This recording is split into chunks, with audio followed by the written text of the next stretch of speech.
సరే. ఆ రోజు రాత్రి రాణి వచ్చింది. పాస్టర్ గారు ఎంతో ఆతృతగా ఈరోజు పడుకోవటానికి ఎళ్తున్నారు. ఇన్నాళ్ళు ఆ గదిలో పడుకోవాలంటే పాస్టర్ గారు భయపడేవారు. ఎందుకు భయపడేవారు?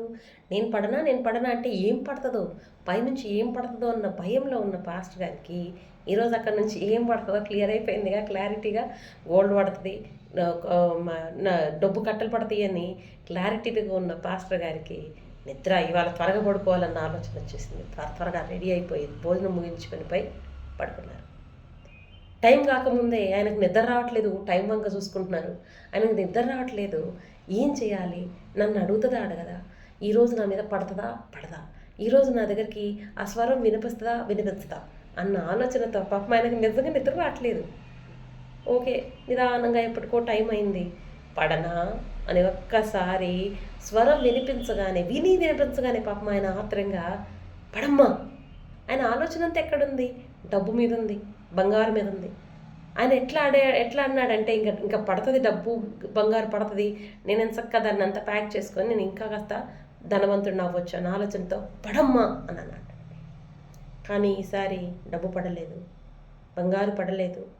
కాయిన్స్ పడలేదు.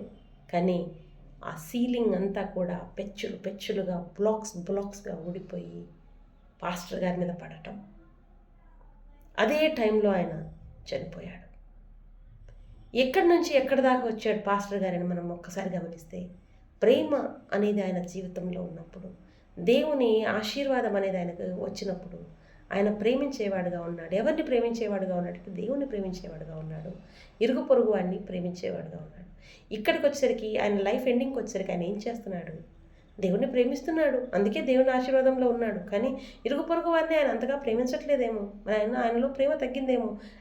ఏది ఏమైనప్పటికీ ఆయన ధనం మీద ప్రేమ పెంచుకున్నాడు. ధనాకాంక్ష పెంచుకున్నాడు. సో, ధనాకాంక్ష పెరిగినప్పుడు మన జీవితం అనేది అంతమైపోవటానికి ఎండింగ్ స్టేజ్‌కి వచ్చేస్తదని మనం గ్రహించాల్సిన వారమై ఉంటున్నాం. దీన్ని బట్టి మనకున్న దాంట్లో మనం అడ్జస్ట్ అవుదాం. ప్రతి ఒక్కరి జీవితం అనేది వడ్డించిన విస్తరైతే కాదు. మనకు కావాల్సిన ఐటమ్స్‌ని మనమే పెట్టుకోవాల్సి ఉంటది. మనకు కావాల్సిన ఐటమ్స్ మనమే తెచ్చుకోవాల్సి ఉంటది. మనమే సపరేట్‌గా ఎంచుకోవాల్సి ఉంటది. ఎన్నిక చేసుకోవాల్సి ఉంటది. సో, ఈ స్టోరీని పిల్లలకు వినిపించి వాళ్ళలో ఉన్నటువంటి ఈ కొన్ని ఐటమ్స్ మీద వాళ్ళకున్నటువంటి ఇంట్రెస్ట్‌ని తగ్గించే ప్రయత్నం చేయటానికి నేను ఈ ప్రయత్నం చేశాను. Thank you one and all.